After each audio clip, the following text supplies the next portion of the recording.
What was extraordinary, of course, against Rome. Oh, you take a look at it. Can Liverpool change their system? Can they defend a lead? Can they change their tactics, for example, if they score first? To me, that is one of the really big concerns here because, we saw that in the second half at the Stadio Olimpico. You're 7-3 up on aggregate, and you concede 3 goals. And more than the 3 goals conceded, all those situations when they were at 6s and 7s. And the difficult thing for Klopp is it's not like you can necessarily change it. I think to some degree it's been overshadowed, the number of injuries that Liverpool have had, how short his bench is right now. Yep. I'm guessing Adam Lallana, some semblance of fitness might provide an alternative, but you struggle to think too many other ways that he can really change it around if need be. Every head coach, every manager, and Klopp's a top-class manager, has his weak points. And I think his weak point is understanding how to defend when that initial press is beaten. And then they get, as Gab said, 6s and 7s. They don't know whether to go to the ball or drop off. They get two bigger spaces in between, and we saw it earlier on in the season when they lost 5-0 to Man City. Some of the defending, the understanding. People say that Van Dijk has come in and made them much better. Of course he's a better player than Matip, and he's a better player than Lovren. But he still, in my view, doesn't read situations well enough. And that only comes about if the manager works week in, day out, week in, week out, working with the back four. He spends too much time, or a lot of time, pressing, doesn't work on the other side of the game. And that's his weak point for me.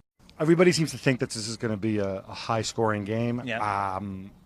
I'm not sure that's necessarily going to be the case. Why? I'm going to be contrarian. Because it's not like you to be contrarian, Gam. No. And what evidence have you seen to suggest this is going to be a low-scoring match? Because I think Real Madrid can beat you in different ways, and they're also capable of slowing the game down to a crawl if they want to, and just keep like they did against Juventus at home, like they did against Bayern Munich at home when they were 3-0 up. They can try to do things like that, and they can also they can also press you if they need to. Think of last year's final. I don't know. I've gone for 2-0. To Real Madrid. Yeah, you think they can keep a clean sheet? I think so. My main concern, I've looked at the number of minutes played this season, and it's not just the minutes played, it's the way they play those minutes versus, rarely do we see Salah and Firmino just walking around, recovering. I think it's taken a lot out of Liverpool. That would be my concern. So 2-0 to Real Madrid. I'm going to go with 3-1 to Real Madrid. I just think Liverpool will be really tired at some point. They'll start the game with great intensity, or try and play the game with great intensity. Real Madrid have too much for them. We'll play around them, and eventually that will tell they will get tired, and that's when Real Madrid will win the game. Hello and welcome to a very special extra time, not only because we get to see Raf in real life, Gab and Robbo are here as well. We are in Kiev, the sun is setting. On the final day here, of course, before the Champions League final. Thank you very much for your tweets. How are you finding it, Raf, being here in real life with us? Cool, yeah. Thank you for having me. Good, really solved that. That's great. You're looking cool really anyway. It. Right, let's take a look at some of your questions, starting off with this one. Would this season be considered a failure on Liverpool's part if they do not secure the win? No, I don't think it'll be a failure. They've had a good season. I think being in the Champions League, they've done well to do that. They've never been in danger, really, of dropping out. I know they had to win that last game, but they were never going to do that.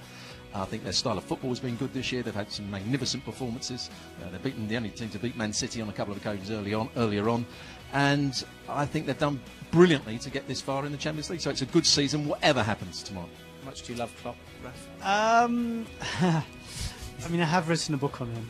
Exactly, which is available in all good bookstores. I thought I might bring that up. Did he like it? Did he? Yeah, he did like it. Yeah, it was just came as a great Anything he relief to pulled me. you up on? No, he said he'd forgotten half of the stories, but he found it really funny and entertaining, and he liked it. Do you think he read it, or did he get some servant to read it? No, he actually read it. He read it on the plane. They're going to South Africa on an international break. But to answer your question, I'm not sure. I don't know if I want the question answered. I'm not sure I love him, but I respect what he's done because I think he is a bit of a role model for someone who doesn't come from a great footballing background, played only in the second division, came from a small village in Black Forest, and just through his ability to pick up ideas, to motivate players, to learn lessons, to learn from mistakes, to grow, has taken two teams that you didn't expect to the Champions League final. So I think sounds like love. Respect. It is It love. is It is love. what Yeah. he's done. It's there. It's like him and I think the fact he's German it's a love, isn't it? Well, of course. Right, next question is, let me get to this. Gab, do you see Sarri as a good fit at Chelsea? I'd love to see Sarri, see what he can do with better players. I think the difficult thing with Chelsea is it would be quite a shift from the previous managers, Conte and Mourinho. So you wonder to what degree he could settle in with those guys. Certainly, though, look at the key players. You know, the front three. Obviously, Giroud or Morata, you need to do something there. But you know, I would assume Hazard would thrive in this system. Conte, would he have to man manage well as well? You know, he's proved at Napoli he's a great coach. Would he be able to man manage those players, which seems to be key at Chelsea? That is one of the questions, especially because don't forget at Napoli one of the criticisms this year was that he only used sort of 13, 14 players, and part of it, part of the blame went to the club. Well, they didn't buy him a better bench, but the club would also say, we got you guys who we thought were good, like Unas and stuff like that, and then you didn't play them. So there is this sense that he's so maniacal, he focuses so much on the guys who actually play that, a larger squad, and you need a larger squad, I think, to compete on both fronts effectively, that could be a challenge for him. Next question. What do you think will happen with Batshuayi? Will he be back at Borussia Dortmund? I don't think he'll be back because of the price that Chelsea are talking about. I mean, how much would he cost? Well, they've quoted sort of the standard rate for strikers of his range was these 60, 70 million euros, and with all the will in the world, I think Dortmund can't quite stretch that far. Right. Unless, there's a lot of talk about a real transition happening with perhaps players being cleared out. If that generates enough of a budget, then Lucien Favre might go and say, then you buy me a superstar striker, which he has been since he moved there before he got injured. But I think it depends a lot on Chelsea dropping the kind of money that they were asking for. Right. But try a Favre type striker. I mean, it's difficult to answer because you'd have asked me is Mario Balotelli a Favre type striker, and I would have said absolutely not. But he managed to get a lot out of him, and I think Favre's big secret is that he is a kind of a player whisperer. He will say, "Hold on, just turn your foot around a little bit." When you control the ball, you'll do a lot better. And then players say, yeah, come on. And then actually they do it and say, oh, actually, yeah, it does help me. And he brings out the best out of guys. So I think Batshuayi has been so good that every coach coming into Dortmund would say, he looks like he needs a bit of love, Batshuayi, because when he was at Chelsea, he didn't have that love. He lacked confidence. I mean, he couldn't do anything right at one point. Except to score in the few minutes that he was on the pitch. Yeah. Which you did plenty of. But when he started, he was hopeless. There's a lot of bugs, isn't there? Well, there is. Bugs flapping about everywhere. As long as they don't bite. No, let's hope not. I think that's it. I think we're done. That's it. Are you going to have dinner with us tonight, Rob? Or are you going to leave us again? Robert left us for dinner. Didn't want to have dinner with us. Depends who's coming.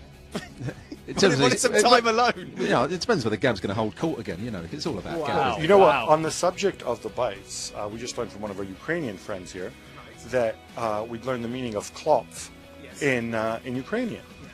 Klopf is a blood-sucking bug, like the kind on Stuart's head right now. So you should probably wrap this up. There's not a lot of blood in my head, don't worry there you about are. that. Hey, every day's a school day with Gav.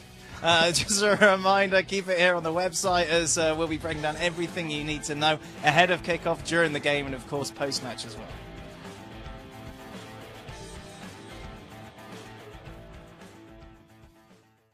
Coming up in a little more than 24 hours, there's been a lot of discussion about how these venues for the Champions League final are chosen. You've spoken about putting them out to tender. Mm-hmm. You've started doing that, which wasn't done before. Can you talk a little bit about the advantages and disadvantages of doing that and what it means?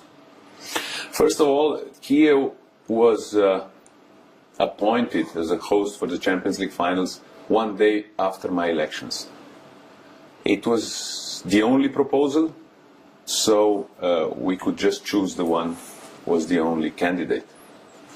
Later we changed the procedure.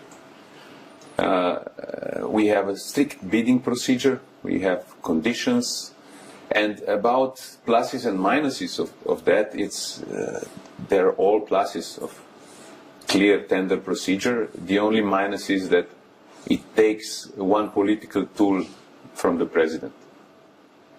So in other words, you can't reward in inverted commas, Exactly. countries. Exactly. I can't do it. We have an evaluation report from our administration about every single point of the bid, and then executive committee votes. Is there a risk then that, certain bigger, better connected cities, it will always be the same 10 or 12 cities?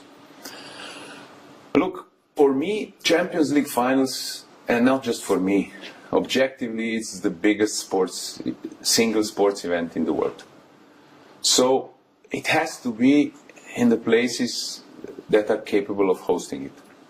If it goes more than once in one of the big cities, or more than twice or three times, it's still okay, because it has to be top of the top. It has to be user-friendly, let's say, fan-friendly. It has to be big enough that the prices don't go sky high, as it happened not this year only, but last year and years before. So I think top of the top competition should be organized only in venues that are capable of organizing. One big concern, and this is another thing you've spoken about when people make comparisons of the past, you talk about the reality of football. The reality of football is that every year UEFA publish a benchmarking report, and every year it shows a much, much greater polarization, a much greater imbalance between rich and poor. Is this a concern? Are there ways to address this? And you're also a lawyer. Are there ways to address this that are legal? Yeah. Look, it is a concern. It is a concern, and I think it's one of the biggest challenges we have ahead of us. I don't think we can stop the gap or bring all the clubs together. This would be a very naive thinking, but we have to change a few things, and we are discussing about it with our stakeholders. I also discussed with the European Union about it. Let's see what we can do. But we will for sure try to at least slower the gap becoming bigger and bigger. Mr. Infantino said, when I interviewed him, that 10 years ago there was an idea that the free market must rule, and things like salary caps or luxury taxes or squad restrictions 10 years ago would have been impossible. But he thinks that today it's different. Is this an area where you agree with him, where these are tools that UEFA could look at? Classic salary caps, for me as a lawyer, are quite impossible in Europe. But we can have different measures. We can have limitation of squads, but there we need all the stakeholders. We already have limitation of squad in Champions League, but the leagues don't have it. We should limit or forbid the loans. We have clubs that have. We have one club that has 186 players under contract. Out of that, I think 80 on loan. Do you need 80 players, or should they play for some other team? So there we can do something.